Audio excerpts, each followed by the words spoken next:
بسم اللہ الرحمن الرحیم، السلام علیکم۔ آپ دیکھ رہے ہیں diplomatic and current affairs with doctor Munawar Hussain, Facebook اور یوٹیوب چینل کے اوپر۔ آج جس موضوع پہ میں بات کروں گا وہ برک کے حوالے سے کروں گا۔ ہمیں معلوم ہے کہ دنیا ڈائنامک ہے، اور ڈائنامک اس لیے ہے کہ اس کے اندر آپ کو بہت ساری تبدیلیاں ہوتے ہوئے نظر آتی ہیں۔ اسی طرح سے جو انٹرنیشنل سسٹم ہے، بین الاقوامی نظام ہے، اس کے اندر بھی ہمیں تبدیلی نظر آ رہی ہے۔ پوری دنیا یا پورا نظام یونیپولر ورلڈ سے کامپلیکس ملٹی پولر ورلڈ یا آکٹیگونل ملٹی پولر ورلڈ کی طرف جا رہا ہے، اور اس میں نہ فقط یہ کہ ریاستیں اپنا کردار ادا کر رہی ہیں، لیکن بہت ساری کثیر جہتی تنظیمیں بھی فور فرنٹ کے اوپر ہیں، جس کے اندر آپ کو شنگھائی کوآپریشن نظر آتی ہے، نیٹو ہے، G7 ہے، G20 ہے اور برک ہے۔ برک بیسیکلی مخفف ہے ان ممالک کے ناموں کا جس میں برازیل، رشیا، انڈیا، چائنا اور ساؤتھ افریقہ ہے۔ ساؤتھ افریقہ نے اس تنظیم کو 2010 میں جوائن کیا۔ یہ اصطلاح پہلی مرتبہ ایک ماہر معاشیات جم او نیل نے استعمال کیا ان ممالک کو ڈسکرائب کرتے ہوئے کہ جس کو وہ سمجھتے تھے کہ 2050 میں یہ ممالک دنیا کی گلوبل اکانومی کو ڈومینیٹ کریں گے۔ برک کا پہلا اجلاس 2011 میں ہوتا ہمیں نظر آتا ہے، اور اس کا قریب تر اجلاس 23 جنوری کو چائنا میں ہوا، لیکن 2021 کا اجلاس بھارت نے ہوسٹ کیا نیو دہلی کے اندر۔ یہ وہی وقت تھا جب بھارت اور چائنا کے درمیان میں چپکلش چل رہی تھی، اور یہاں پاکستان کے لیے ایک اہم سبق بھی ہے۔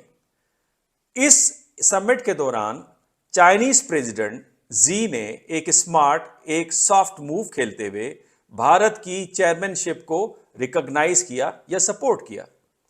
اب جو نیا اجلاس آئے گا، اس میں پاکستان کے لیے سبق کیا ہے؟ پاکستان کے لیے سبق یہ ہے کہ ریلیشن شپ میں ہمیشہ کمپارٹمنٹلائزیشن ہوتی ہے۔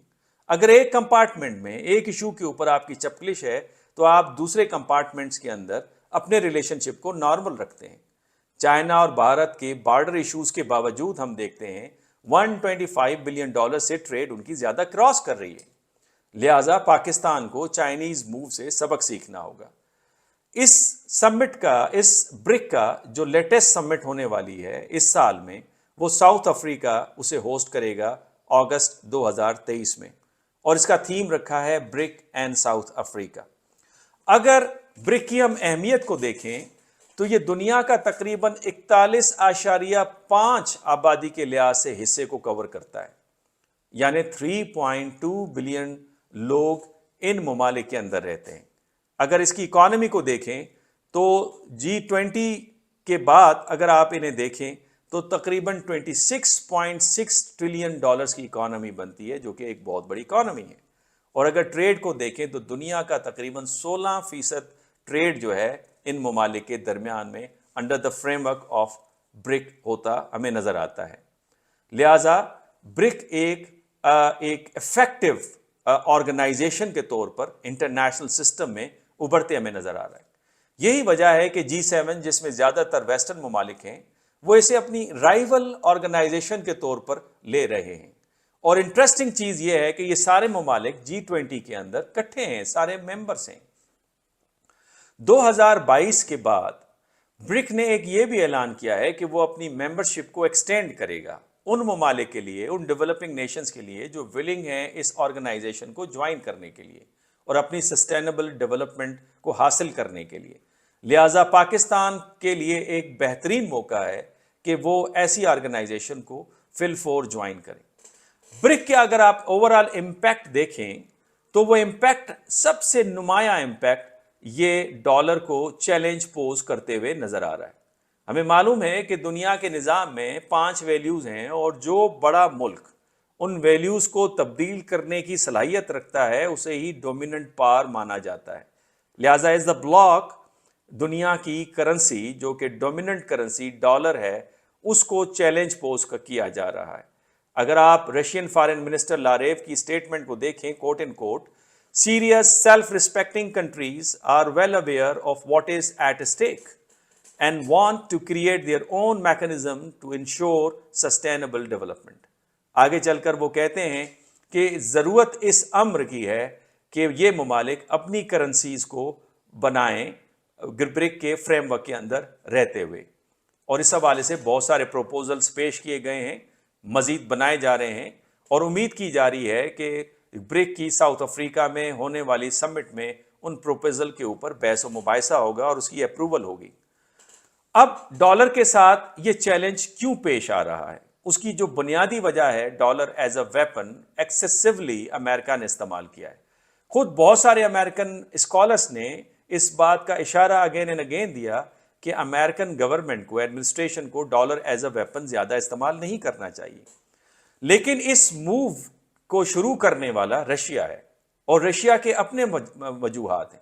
ایک وجہ ویسٹرن سینکشنز ہیں، جس کے تحت اس کی گڈس ویسٹرن مارکیٹ کے اندر موو کرتے ہوئے نہیں نظر آ رہی۔ دوسرا، Russian access to global banking system limited ہو کے رہ گیا ہے۔ تیسری اہم وجہ، رشیا کھل کر ڈالر کا فریلی استعمال نہیں کر سکتا، اور اگر آپ برکس کے دوسرے ممالک کو دیکھیں تو وہ بھی اس آئیڈیا کو سپورٹ کرتے ہوئے نظر آتے ہیں۔ وہ چاہتے ہیں کہ ڈالر کی ڈومیننس کو چیلنج کیا جا سکے۔ لیکن یہ ہوگا کس طرح؟ ایک اسٹریٹجی دی گئی، اور اسٹریٹجی رشین ایک لا میکر جن کا نام الیگزینڈر بیبیکوو ہے، اور وہ ڈپٹی چیئرمین ہیں رشین اسٹیٹ ڈیوم کے، جو کہ لوور ہاؤس ہے رشین پارلیمنٹ کا۔ وہ فرماتے ہیں کوٹ ان کوٹ، "The transition to settlements in national currencies is the first step. The next one is to provide the circulation of digital or any other form of a fundamental new currency in the nearest future." اس کا مطلب یہ کہ پہلے اپنی currencies کے اندر trade ہوگا، اور آگے چل کر ڈیجیٹل کرنسی یا وہ کرنسی جس کے اوپر ایگریمنٹ ہو، اس کرنسی کو اڈاپٹ کیا جائے گا۔ یہ پہلے سے ہو رہا ہے۔ ہم دیکھ رہے ہیں مثال کے طور پہ انڈیا اور رشیا کی جو ٹریڈ ہے وہ اپنی کرنسیز میں ہو رہی ہے، جس سے آپ روپی روبل ٹریڈ میکانزم کا نام دے سکتے ہیں، اور یہ ٹریڈ تقریباً $30 بلین کے قریب تر ہے۔ اس میں زیادہ تر آئل کی پرچیزز ہیں، اور ہمیں معلوم ہے کہ انڈیا بھی رشیا سے آئل کے ساتھ ساتھ ہتھیار بھی خریدتا ہے۔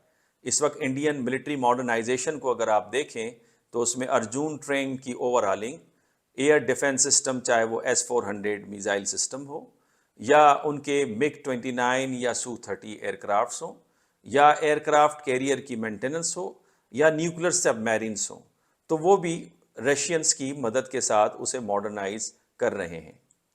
اگر اسے ہم پاکستان کے حوالے سے دیکھیں تو پاکستان کو یہ سمجھنا ہوگا کہ اس وقت ملٹی لیٹرل ورلڈ تشکیل ہو رہی ہے، لہٰذا پاکستان کو بجائے یہ کہ اپنے انڈے ایک ہی باسکٹ میں ڈالے، بیلنسر کا رول پلے کرنا چاہیے، اور اگر بیلنسر کا رول پلے نہیں کر سکتا تو کم از کم اچھے تعلقات سارے ایمرجنگ ورلڈ اکانومیز کے ساتھ رکھنے ہوں گے، اور اس طرح کے فورمز میں پاکستان کی پریزنس نظر آنی چاہیے۔ اس حوالے سے پاکستان کا فیصلہ کہ وہ SCO کے اجلاس میں انڈیا میں شرکت کرے گا خوش آئند ہے۔